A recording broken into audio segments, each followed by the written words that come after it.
One last seed, 2920 Mornhold. Morrowind. They were gathered in the Duke's courtyard at twilight, enjoying the smell and warmth of a fire of dry branches and bitter green leaves. Tiny embers flew into the sky, hanging for a few moments before vanishing. I was rash, agreed the Duke soberly. But Lorcan had his laugh, and all is well. The Morag Tong will not assassinate the Emperor now that my payment to them is at the bottom of the inner sea. I thought you had made some sort of a truce with the Daedra princes. What your sailors called a Daedra may not have been one, said Sothasil. Perhaps it was a rogue battlemage or even a lightning bolt that destroyed your ship. The prince and the emperor are en route to take possession of Ald Lambesi as our truce agreed. It is certainly typical of the Cyrodiil to assume that their concessions are negotiable, while ours are not. Vivek pulled out a map. We can meet them here, in this village to the northwest of Ald Lambesi, Fervinthal. But will we meet them to talk? Asked Almalexia. Or to make war? No one had an answer to that. 15 last seed, 2920 Fervinthal. Morrowind. A late summer squall blew through the small village, darkening the sky except for flashing of lightning which leapt from cloud to cloud like acrobats. Water rushed down the narrow streets ankle deep, and the prince had to shout to be heard by his captains but a few feet away from him. There's an inn up ahead. We'll wait there for the storm to pass before pressing on to Ald Lambesi. The inn was warm and dry, and bustling with business. Barmaids were rushing back and forth, bringing grief and wine to a back room, evidently excited about a famous visitor. Someone who was attracting more attention than the mere heir to the Empire of Tamriel. Amused, Julek watched them run until he overheard the name of Vivek. My Lord Vivek, he said, bursting into the back room. You must believe me. I knew nothing about the attack on Black Gate until after it happened.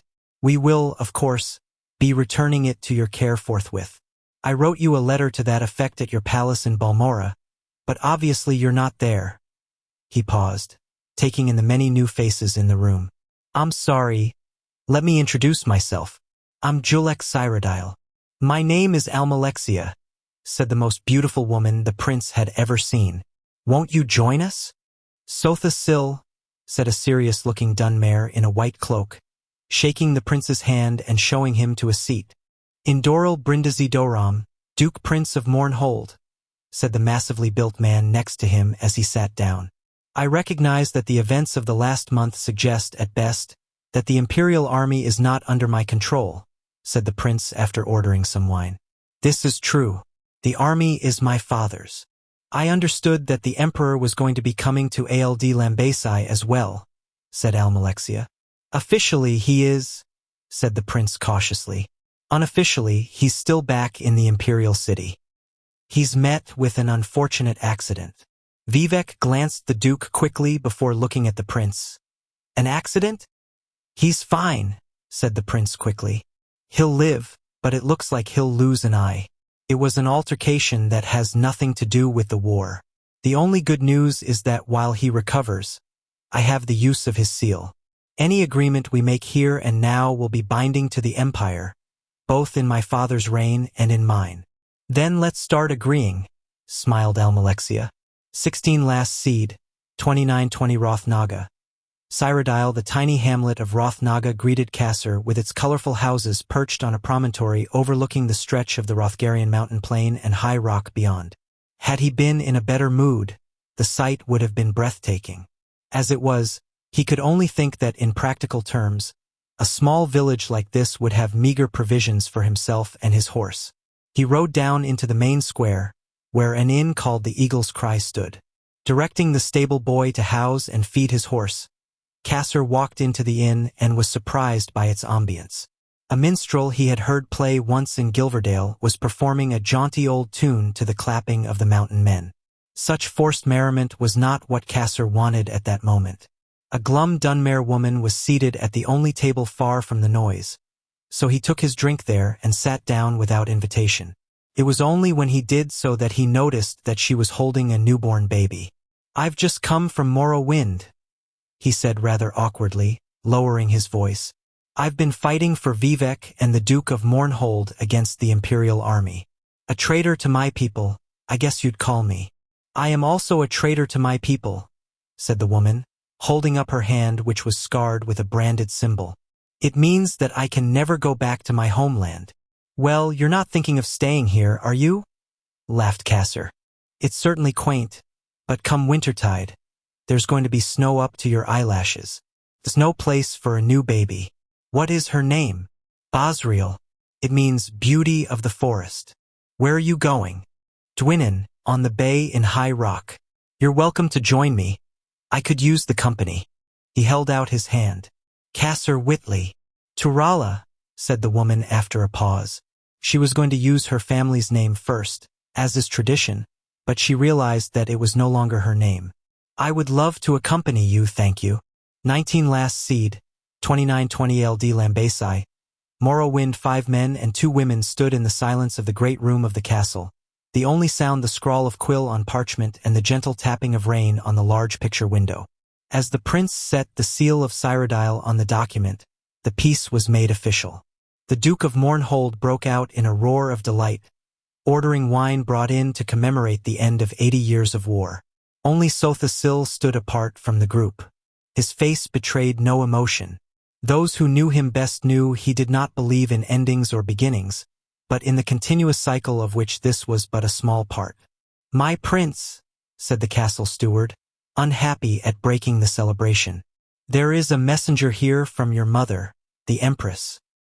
He asked to see your father, but as he did not arrive, Julek excused himself and went to speak with the messenger. The Empress does not live in the imperial city? Asked Vivek. No, said Almalexia, shaking her head sadly. Her husband has imprisoned her in Black Marsh, fearing that she was plotting a revolution against him. She is extremely wealthy and has powerful allies in the Western Colovian estates, so he could not marry another or have her executed. They've been at an impasse for the last 17 years since Julek was a child. The prince returned a few minutes later. His face betrayed his anxiety, though he took troubles to hide it. My mother needs me, he said simply. I'm afraid I must leave at once. If I may have a copy of the treaty, I will bring it with me to show the Empress the good we have done today, and then I will carry it on to the imperial city so it may be made official. Prince Julek left with the fond farewells of the 3 of Morrowind. As they watched him ride out into the rain-swept night south towards Black Marsh, Vivek said, Tamriel will be much healed when he has the throne. 31 Last Seed, 2920 Dorsa Pass. Black Marsh. The moon was rising over the desolate quarry, steaming with swamp gas from a particularly hot summer as the prince and his 2 guard escort rode out of the forest. The massive piles of earth and dung had been piled high in antiquity by some primitive, long-dead tribe of Black Marsh, hoping to keep out some evil from the north. Evidently, the evil had broken through at Dorsa Pass, the large crack in the sad, lonely rampart that stretched for miles. The black twisted trees that grew on the barrier cast strange shadows down, like a net tangling. The prince's mind was on his mother's cryptic letter, hinting at the threat of an invasion. He could not, of course, tell the Dunmare about it, at the very least until he knew more and had notified his father. After all, the letter was meant for him. It was its urgent tone that made him decide to go directly to Gideon. The Empress had also warned him about a band of former slaves who attacked caravans going into Dorsa Pass. She advised him to be certain to make his imperial shield visible, so they would know he was not one of the hated Dunmare slavers. Upon riding into the tall weeds that flooded through the pass like a noxious river, the prince ordered that his shield be displayed. I can see why the slaves use this, said the prince's captain. It's an excellent location for an ambush. Julek nodded his head, but his thoughts were elsewhere.